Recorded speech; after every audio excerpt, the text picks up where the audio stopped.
शाम ने मैं और मम्मी गए पीर पे जोत लगाने और बच्चों ने बनाई अपने आप ही घर पे मैगी। राम राम जी सभी को। दोपहर में खाने में बनाए थे नमकीन चावल, पर बच्चे भी बोले कि हमें चावल नहीं खाने, हम तो मैगी खाएंगे। कई दिन हो गए मम्मी आपने मैगी नहीं बनाई है।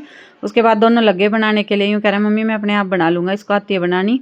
और ये भी यूँ कह रही कि मम्मी आप जाओ मैं अपने आप बना लूँगी मैगी। और फिर बीच बीच में चेक कर रही थी कि बन गई या नहीं बन गई, पर मैं साथ के साथ इनको देख रही थी क्योंकि डर लगता है गैस से। फिर दोनों की बन गई थी मैगी, मैंने डाल के प्लेट में दे दी थी और दोनों टीवी देखने लग गए थे। अब छुट्टियों में इनका यही चलेगा, पूरा दिन टीवी या खाना। उसके बाद मैंने अपना सिलाई का थोड़ा सा काम करना था वो कर दिया था और फिर मायरा ने अपना होमवर्क निपटा दिया। फिर जाएगी नानी के घर। सामान वगैरह लेकर आए थे तो मैं वो लगा रही थी, तो या साथ में लगी कि कह रही हेल्प कर देती हूँ आपकी। शाम ने हम हुए थे पीर पे जानती तैयार, मैं और मम्मी जाए थे पीर बाबा पे जोत लगाने। बस में जाना था हमने, पर मायरा यूँ बोली कि मैं भी चलूँगी। फिर यहाँ हो गई थी तैयार, अपने आप ही मेकअप करके आए। मम्मी बोली कि चल इसने भी ले चलते हैं। और या यूँ कह रही मैं भी बस में जाऊँगी, मैं बस में नहीं गई हूँ कभी भी। उसके बाद बैठ के बस में हम चल पड़े थे पीर बाबा के लिए और मायरा को पूरे मजे आ रहे थे बैठ के। यूँ कह रही कि मैं खिड़की की साइड बैठूंगी। फिर पहुँच गए थे हम वहाँ पे। फिर यह उतर के भाग ली थी कि जल्दी आ जाओ। और वहाँ जाए पीछे मिल गए थे इसके चाचू भी। और मायरा अपने क्रॉक्स नहीं उतार रही थी, यूँ कह रही कि मेरे को क्रॉक्स नहीं उतारने, कोई उठा ले जाएगा। बड़ी मुश्किल से निकलवाए इसके। बच्चों ने अपनी चीज़ जो तो बहुत प्यार हुआ है।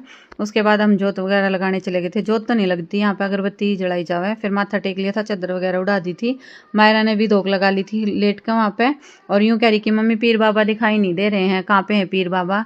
मैंने कहा ऐसे नहीं दिखाई देते, नीचे लेटे हुए हैं पीर बाबा। मान नहीं रही थी मेरी बात को। फिर मैंने अगरबत्ती जला दी थी यहाँ पे। और उसके बाद मायरा को उठा लिया था गोद में। यहाँ पे मकोड़े वगैरह घूम रहे थे। यूँ कह रही मम्मी मेरे को जल्दी ऊपर उठाओ। उसके बाद बाहर आते ही सबसे पहले अपने क्रॉक्स पहन के आई है मायरा। इसको अपने क्रॉक्सों की बहुत चिंता हो रही थी कि कहीं कोई मेरे ले ना जाए यहाँ से उठा के। फिर मम्मी ने प्रसाद वगैरह बांट दिया था यहाँ पे जो बैठे हुए थे उन तक सब तय। उसके बाद चल पड़े थे हम घर के लिए, पहले पकड़ेंगे बस। और बाहर आते ही हमें मिल गई थी अपनी बस, इलेक्ट्रिक बस में बैठ के आए थे हम आराम से मज़े से। और मायरा कह रही कि मैं लेंगी टिकट और मैं पैसे दे के आऊँगी। इसने टिकट ले ली थी और ये पूरी खुश हो रही थी। आज के व्लॉग में इतने, मिलते नेक्स्ट व्लॉग में।